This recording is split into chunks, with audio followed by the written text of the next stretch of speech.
네, 안녕하십니까. 반갑습니다.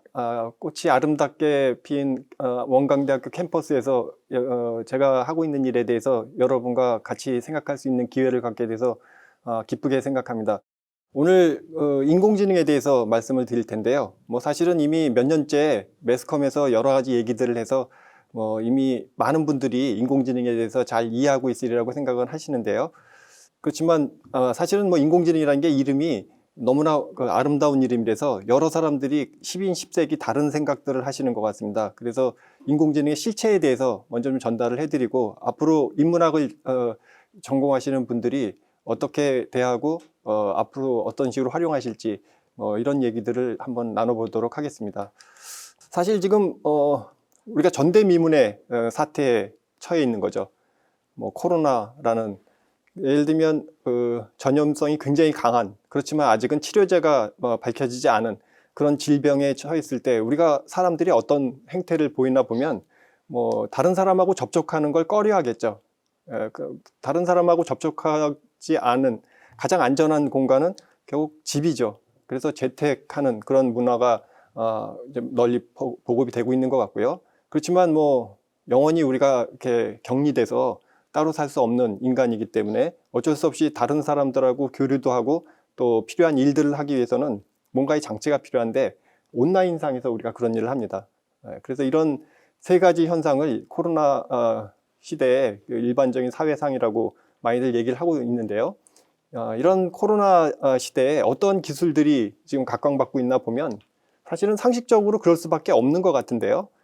예를 들면 통신이라든가 클라우드라든가 블록체인 같은 그런 기반 온라인 그 시스템을 잘 구축할 수 있도록 해주는 그런 기술들이 각광을 받고 있고, 또 개인화라든가 또는 맞춤형 컨텐츠라든가 또 가상현실 이런 것들도 새로운 기술로 자리 잡고 있습니다. 또 그 이외에 최근에 새벽 배송이라든가 총알 배송 이런 얘기들이 심심치 않게 들리고 있는데, 라스트 마일이라고 얘기를 합니다. 물론 배송하는 그 시스템 자체만이 아니고 배송 중에 우리가 얻어졌던 여러 가지 데이터를 분석해서 고객을 조금 더 잘 이해하고 고객이 원하는 그런 정보를 제공할 수 있도록 하는 그런 기술들, 또 비대면, 또 바이오 이런 것들이 우리가 지금 굉장히 중요한 기술이라고 생각들을 하고 있는데, 이런 기술에 가장 중심에 서 있는 기술이 인공지능이 아닐까 생각을 합니다.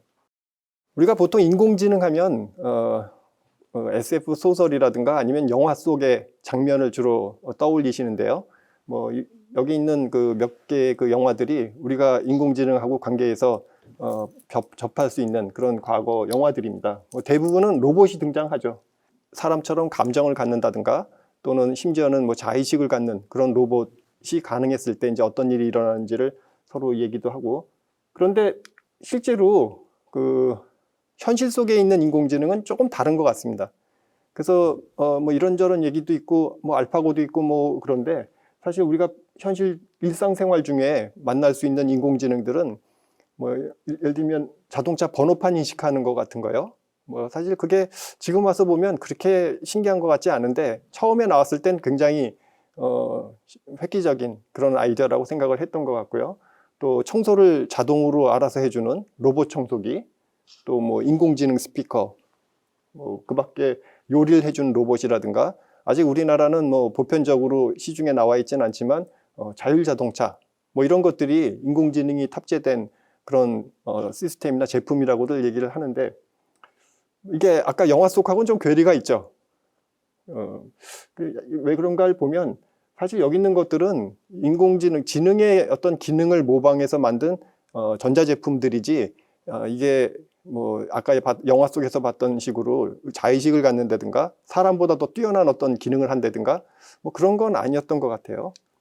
그런데 최근 들어서는 인간의 기능을 뛰어넘는 그런 인공지능들도 속속 등장하고 있습니다.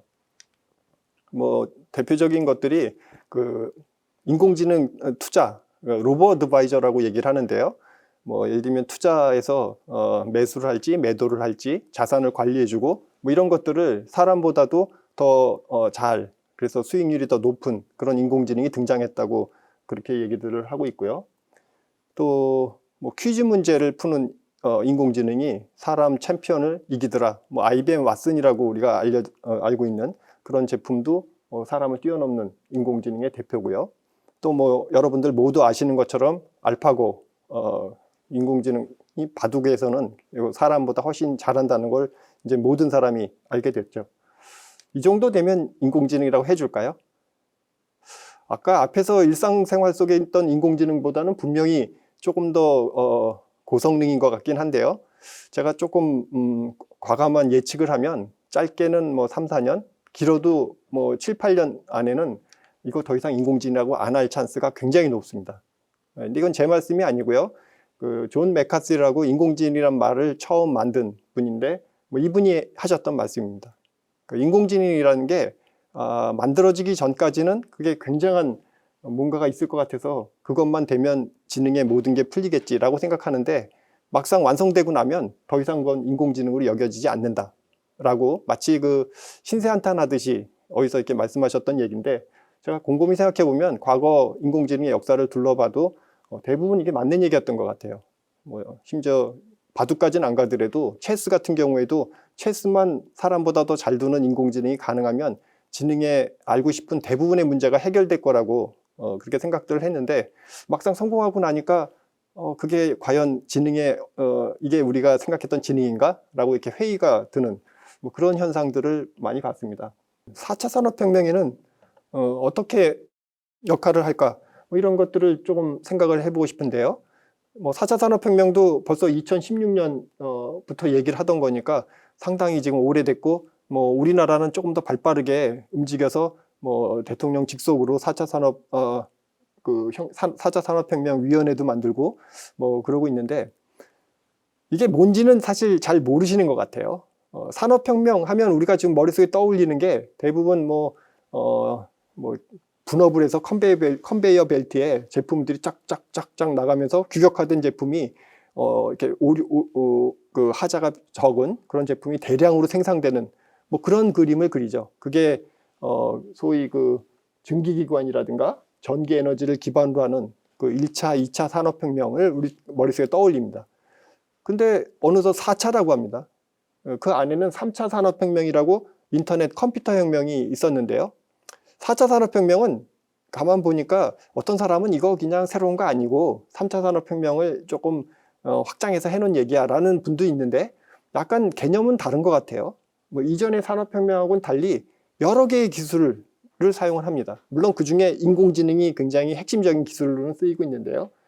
여러 가지 기술을 이용해서 상품이나 서비스를 생산하고 유통하고 소비하는 그런 전 과정을 초연결, 뭐 그다음에 초지능화 뭐 해서 어떤 산업적인 혁명을 일으키는 뭐 그런 걸 4차 산업혁명이라고 얘기를 하더라고요. 실제 그래서 이런 4차 산업혁명에 인공지능이 어떤 역할을 할까 생각을 해보면 어떠한 분야라도 4차 산업혁명의 핵심 중에 하나는 센서 기술이거든요. 센서라는 게 뭐냐면 어디 부착돼서 측정해주는 그런 장치를 센서라고 그러죠. 근데 예전에 센서는 뭐 온도계가 됐든 뭐 가속도 센서가 됐든 뭐 그런 것들이 굉장히 제한적인 것뿐이 측정이 안 됐는데요.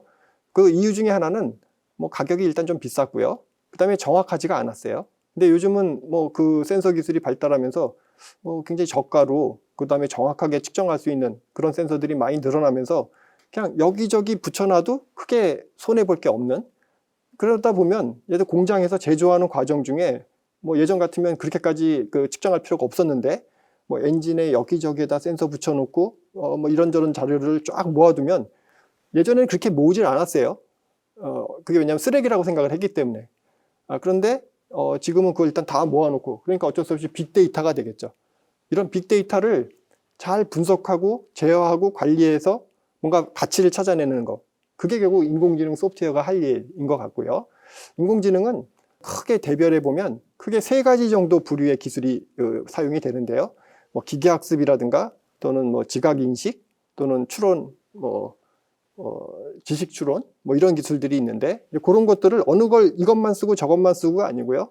이걸 한목적적으로 잘 어우러져서 사용을 해서 예를 들면 어떤 제조업 분야에 효율성을 높인다든가 또 제조업뿐만이 아니고요. 또 예를 들면 서비스 분야에 편의성을 높여주는 그런 방식으로 혁명을 일으키는 걸 4차 산업혁명이라고 그러는 게 아닌가. 이렇게 보면 결국 인공지능이 굉장히 핵심적인 역할을 할 수밖에 없겠죠. 제가 한번 이런 인공지능을 어떻게 사용할까를 한번 시간적으로 한번 정리를 해봤는데, 먼저 단기적으로는 어떠한 분야라도요, 이게 뭐 단순히 공학 분야라든가 과학 분야가 아니더라도 뭐 인문학 중에 뭐 국문학이라든가 역사학 또는 정치학 뭐 어떤 분야라도 그 안에 데이터가 일단 충분히 많이 모여 있어요. 그런데 그 데이터를 이용해서 조금 더 객관적이고 일관성 있는 어떤 결정을 내리고 싶어요. 그러면 한번 인공지능 생각해 보시면 좋을 것 같습니다. 중기적으로는 아까 4차 산업혁명이 대두됐던 것도 보면 결국 생산성 때문에 그런 것 같거든요. 이게 인구가 이제 뭐 고령화되고 또 이제 저출산하고 뭐 이러다 보니까 생산 가능한 인구의 수가 점점점 줄어들고 있죠. 그런데 어쨌든 생산성은 맞춰줘야지 자본주의 경제가 이렇게 굴러갈 텐데 그게 굉장히 어려움에 봉착한 것 같습니다. 그래서 인공지능을 잘 활용해서 생산성을 좀 향상시키는 그런 도구로 활용하는 그런 지혜가 좀 필요할 것 같고요. 장기적으로는 이게 사실은 단순한 기술이 아니고 우리가 인간이 처해 있는 그 여러 가지 사회 문제, 뭐 예를 들면 핵가족화 때문에 고독감을 느낀다든가 소외감을 느낀다든가 그래서 사회적으로 여러 가지 문제를 일으키는 그런 경우가 왕왕 있는데요. 그런 사회 문제를 해결하는 동반자로서 인공지능이 같이 더불어 살아나가면 좋겠다라는 생각을 합니다. 그래서 인공지능은 어쨌든 뭐 발전하고 있고 이제 앞으로 어떻게 발전할까를 조금 예측을 해보면 지금은 어쨌든 성능 중심으로만 했어요. 어떻게 하면 잘 인식할까, 어떻게 하면 잘 판단할까, 뭐 이런 것만 하다 보니까 그 기술이 과연 믿을 수 있는 것인지, 뭐 이런 거 아니면 그 기술이 어떻게 그런 결론에 도달했는지를 알 수 있는지, 뭐 이런 거를 잘 몰랐어요. 그게 뭐 인공지능의 이게 공정한지, 또는 해석 가능한지, 또는 인공지능의 결과를 조작할 수 있는지, 또는 뭐 어떤 결과에 대해 설명할 수 있는지, 뭐 이런 것들까지 고려해서 기술을 발전해 시켜야 된다고 이제 하고 있는데 제가 오늘은 그 중에 공정성에 대해서만 조금 필요성을 얘기를 드리려고 하는데요. 그 예가 뭐 대표적인 게 이런 게 있습니다. 뭐 여러분들 잘 알고 있는 구글에서 뭐 여러 가지 서비스, 뭐 지도 서비스도 있고 뭐 검색 서비스도 있고 이런저런 서비스를 제공하고 있는데 그 중에 포토라는 서비스가 있는데요. 구글 포토를 사용하시면 그 구글 포토 위에 자기 사진을 하나 이렇게 올리면 그 사진의 내용을 이렇게 맞춰주는 레이블링 한다고 아까 얘기했죠. 그런 서비스입니다. 그래서 사진 꽤 유용한 게요. 내가 사진을 열심히 찍고 이런 사진을 이렇게 올리면 이건 고층 빌딩 뭐 이런 사진 올리면 이거 비행기 날개 같네요. 그러니까 비행기 뭐 이런 식으로 자동으로 거기 레이블이 붙으니까 굉장히 편하죠. 그런데 이 서비스에다가 이런 사진을 올렸더니 구글이 거기다가 고릴라 이렇게 했대요. 이건 좀 문제가 되지 않을까요? 고릴라는 아니잖아요. 네, 그런 부분에서 이게 뭐 인종차별 또는 뭐 흑인 비하 뭐 이런 것들도 있을 수 있다. 근데 사실 인공지능이 의도적으로 인종차별할 리가 없죠. 결국 저 인공지능 뭐 딥러닝으로 만들었는데 그 인공지능은 결국 데이터를 가지고 추상화해서 어떤 모델을 만들어 놓은 거기 때문에 데이터에 뭔가 문제가 있었던 거죠. 근데 그 데이터는 의도적으로 나쁘게 했다기보다는 그냥 우리가 사는 세상이 그런 식의 약간 편견이 있는 세상에서 살고 있기 때문에 거기서 수집된 데이터가 또 그 데이터를 이용해서 만든 인공지능이 이런 식으로 공정하지 않은 편향된 결과를 낼 수도 있다. 그거를 해결하는 방법에 대해서 고민을 해봐야 될 것 같고요. 네, 여러 가지 얘기를 제가 뭐 일단 인공지능이 뭔가부터 시작해서 응용되는 분야, 또 있을 수 있는 이슈들, 또 4차 산업혁명에서의 역할, 뭐 그런 말씀들을 쭉 드려왔는데요. 이제 결론을 좀 내보면요. 어쨌든 지금 우리는 전대미문의 사태에 봉착해 있죠. 이 코로나라는 게 세상을 지금 뭐 크게 바꾸고 있는데요. 뭐 그 전까지만 해도 사회나 기술이 뭐 효율이라든가 저비용 뭐 이런 것 쪽에 굉장히 초점을 맞추고 뭔가를 개발하기도 하고 살아왔던 것 같아요. 근데 이제 코로나를 겪으면서 보니까 저게 다가 아니구나. 뭐 안전성이라든가 또는 지속 가능성 뭐 이런 것들이 굉장히 중요한 요소다라는 그런 생각을 하고 있고요. 뭐 이게 어쩌면 인류의 어떤 위기라고 볼 수도 있고요. 뭐 위기는 위험한 기회라고도 하죠. 그래서 이게 진짜 꼭 나쁠 것 같지는 않고 이걸 잘 극복하면 우리가 어쩌면 이제까지 준비하지 못했던 그런 세상을 열 수도 있겠다라는 생각이 드는데 그 위기를 돌파하는데 인공지능을 지렛대 삼아서 한번 해봅시다라고 하는 게 제 오늘의 말씀이었습니다. 예, 뭐 오늘 제가 준비한 얘기는 뭐 이 정도까지인데요. 앞으로도 인공지능을 좀 잘 활용하셔서 성공하시는 그런 사람들이 되면 좋겠습니다. 예, 감사합니다.